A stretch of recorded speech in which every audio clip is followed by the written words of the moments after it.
Hello my dear friends, ഇന്ന് നമ്മളിവിടെ ചെയ്യാൻ പോകുന്നത് ചില്ലി ടീ ആണ്. അതിനു മുമ്പ് ഈ ചാനൽ സബ്സ്ക്രൈബ് ചെയ്തവർ സബ്സ്ക്രൈബ് ചെയ്യൂ, താഴെയുള്ള ബെൽ ബട്ടൺ പ്രസ് ചെയ്യാൻ മറക്കരുത്. അപ്പോൾ നമുക്ക് ചില്ലി ടീ എങ്ങനെ തയ്യാറാക്കാമെന്ന് നോക്കാം. ചായ തയ്യാറാക്കാൻ വേണ്ടി നമുക്ക് 2 കാര്യങ്ങൾ ഇതുപോലെ ഒരു ഇടികല്ലിട്ട് ചതച്ചെടുക്കണം. അതിനുവേണ്ടി ഞാൻ 2 കൊല്ലമുളകും ഒരു 8 ഏലക്കയും കൂടി ഇട്ട് കൊടുത്തിട്ടുണ്ട്.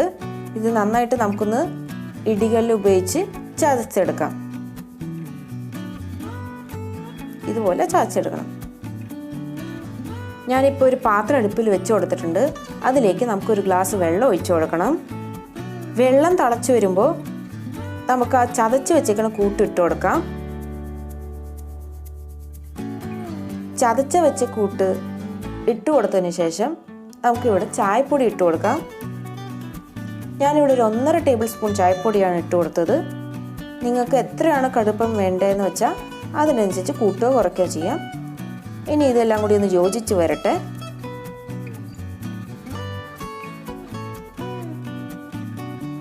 ഇനി ഇതിൻ്റെ അകത്തേക്ക് എടുത്ത് വെച്ചേക്കുന്ന ഒരു ഗ്ലാസ് പാല് നമുക്ക് ഒഴിച്ചു കൊടുക്കാം. ഇനി ഇതെല്ലാം കൂടി ചേർന്ന് ഒന്ന് തിളച്ച് പതഞ്ഞു വരണം. അതുവരെ നമുക്ക് വെയിറ്റ് ചെയ്യാം.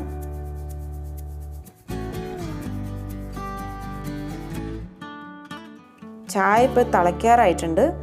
ആ സമയത്ത് ഞാനിവിടെ എടുത്ത് വെച്ചിരിക്കുന്ന പഞ്ചസാര ഇട്ട് കൊടുക്കുന്നുണ്ട്. നമ്മുടെ ചായ ഇവിടെ തിളച്ചിട്ടുണ്ട്. ഞാനിപ്പോൾ ഇത് ഗ്യാസ് ഓഫ് ചെയ്ത് കൊടുക്കുവാണ്. ഇനി നമുക്കിതൊരു അരിപ്പയിൽ കൂടെ ചായ ഒന്ന് അരിച്ചെടുക്കാം.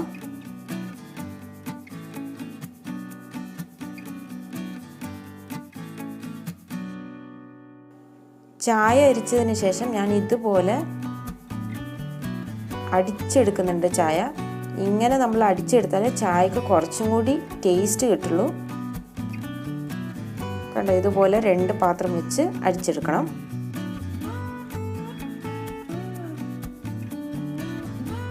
സോ മൈ ഡിയർ ഫ്രണ്ട്സ്, നമ്മുടെ ചില്ലി ടീ ഇവിടെ റെഡി ആയിട്ടുണ്ട്. എല്ലാവരും ഇത് തീർച്ചയായിട്ടും ട്രൈ ചെയ്ത് നോക്കണം. ഇത് വലിയ എരിവാണെന്ന് വിചാരിച്ച് ആരും ട്രൈ ചെയ്യണ്ട. ഇത് കറക്റ്റ് ആയിരിക്കും, പാകമായിരിക്കും. എല്ലാവരും ഇത് തീർച്ചയായിട്ടും ട്രൈ ചെയ്ത് നോക്കൂ. എന്നിട്ട് എന്നെ ഫീഡ്ബാക്ക് അറിയിക്കും. ഓക്കെ, സോ അതുവരെ സൈൻ ഓഫ് ഫ്രം സ്വപ്ന.